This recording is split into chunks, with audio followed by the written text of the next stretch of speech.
विनंती करतो की त्यांनी या कार्यक्रमाचे अध्यक्षस्थान भूषवावे।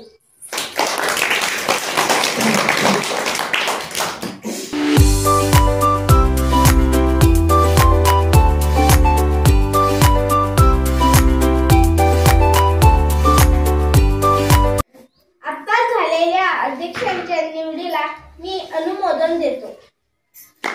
अतिथींच्या आगमनाने झाले वातावरण प्रसन्न उल्हासित करून उपकृत आम्हा स्वीकारावे आमुचे स्वागत, स्वीकारावे आमुचे स्वागत। आदरणीय गुरुजन वर्ग, अध्यक्ष व समोरील बालचिमुकले मी या कार्यक्रमात स्वागत करतो व कार्यक्रमाला सुरुवात करतो। स्वसुनी अनंत यातना शिकवल्यास तू स्त्रियांना, धन्य धन्य होतो आम्ही थोरवी तुझी गाताना, थोरवी तुझी गाताना।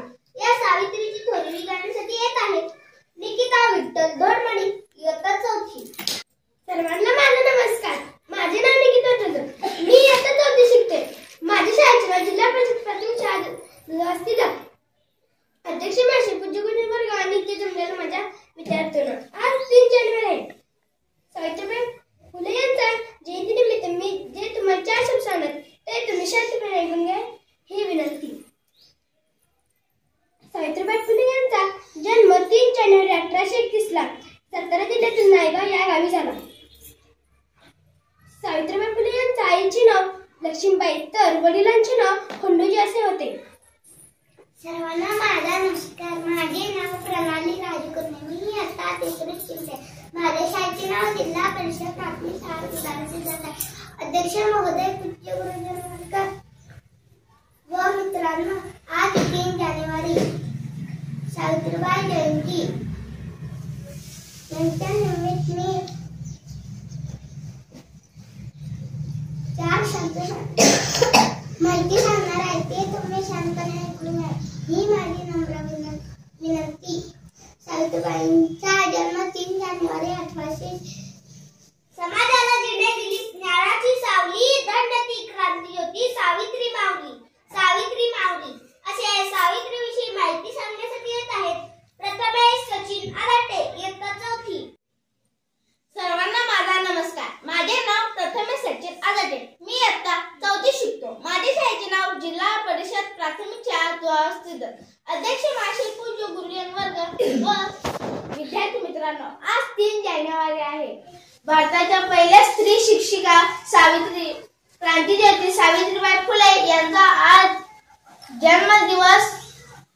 त्यांच्या या जयंतीनिमित्त मी काही सांगणार आहे, ते तुम्ही शांतपणे ऐकून घ्या ही माझी नम्र विनंती। सावित्रीबाई फुले यांचा जन्म 3 जानेवारी 1831 रोजी सातारा जिल्ह्यातील नायगाव या गावी झाला। त्यांच्या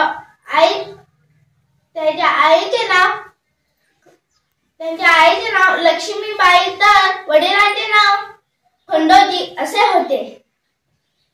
इसवी सन 1840 रोजी सावित्रीबाई फुले आणि ज्योतिराव यांच्याशी विवाह झाला। लग्नानंतर ज्योतिरावांनी सावित्रीबाईंना लिहायला वाचायला शिकवले। लक्ष्मीबाई आणि सावित्रीबाई या दोघांनी पुण्यातील भिडेवाड्यात मुलींची पहिली शाळा काढली। जय सावित्री।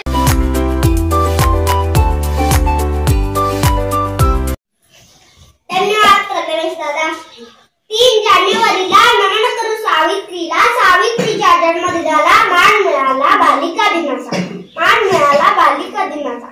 महाराष्ट्रातील महान क्रांतिज्योतीला आपल्या वाणीतून सादरण्यासाठी येत आहेत प्रेम गोपाल धोडमणी, इयत्ता 4थी। सर्वांना माझा नमस्कार। माझे नाव प्रेम गोपाल धोडमणी, मी इयत्ता 4थी शिकतो। माझ्या शाळेचे नाव जिल्हा परिषद प्राथमिक शाळा वस्तीदा आहे।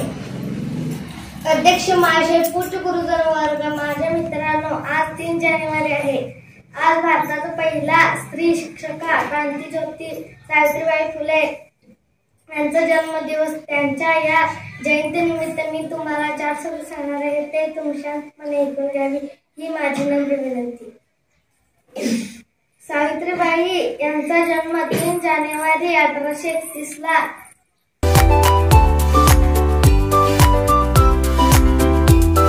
महाराष्ट्राची दिव्यज्योती ओवाळून त्यांची आरती. महाराष्ट्राची दिव्यज्योती ओवाळून त्यांची आरती. नमन माझ्या सावित्रीची आज आहे त्यांची जयंती. नमन माझ्या सावित्रीची आज आहे त्यांची जयंती. समाजाला जिने दिले ज्ञानाची सावली, धन्य ती क्रांतीज्योती सावित्री माऊली. स्त्रियांच्या शिक्षणात खरी सावित्री तूच कैवारी, तुझ्यामुळे शिकत आहे आज प्रत्येक नारी. सावित्री फक्त तुमच्यामुळे मिळाला महिलांना ज्ञान.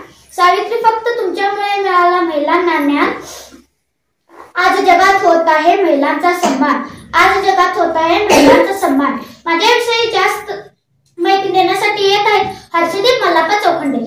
जेरुणी अंगावरती शेणा मातीची घाण, दिले विद्याचे ज्ञान, लेकी कराया सज्ञानो, लेकी कराया सज्ञानो. अशा थोर क्रांतिकारी महिलेविषयी बोलण्यासाठी आज मी उभा आहे.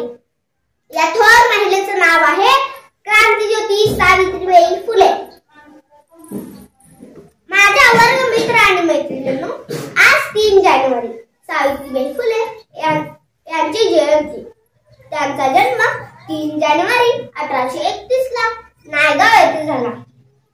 लहानपणापासूनच त्यांची वृत्ती बंडखोर व अन्यायाविरुद्ध लढण्याची होती.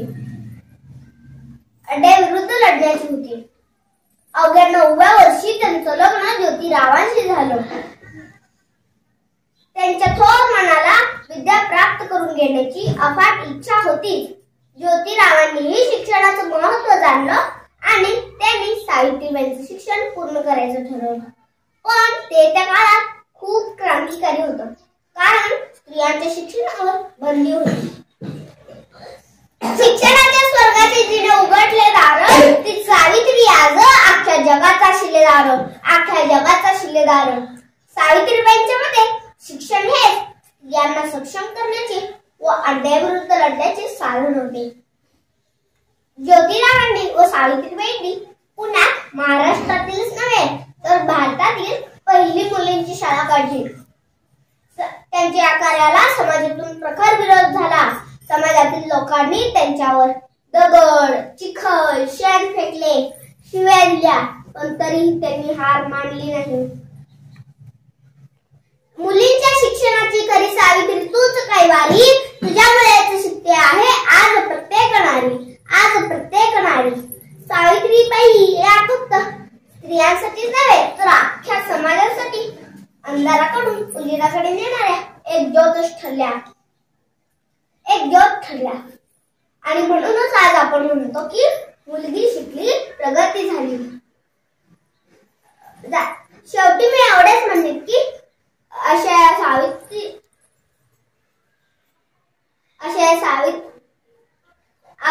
सावित्रीचे आपण सदैव ऋणी राहूयात. जय सावित्री, जय जिजाई. धन्यवाद.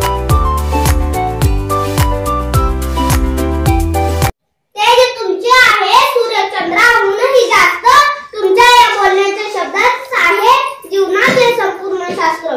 ज्ञानरूपी मार्गाच्या पदक्रमातून कळस गाडू प्रगतीचा, त्यासाठी माना आहे अध्यक्षीय मार्गदर्शनाचा.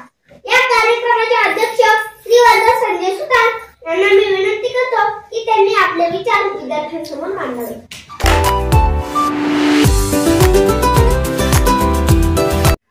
सर्वांना माझा नमस्कार. माझे नाव श्रीवर्ध संजय सुतार. मी इयत्ता 3रीत शिकतो. माझ्या शाळेचे नाव जिल्हा परिषद प्राथमिक शाळा देत आहे. मी आज तुम्हाला सावित्रीबाई फुले यांच्याविषयी जे काही 4 शब्द सांगणार आहे ते तुम्ही शांतपणे ऐकावे हीच माझी नम्र विनंती.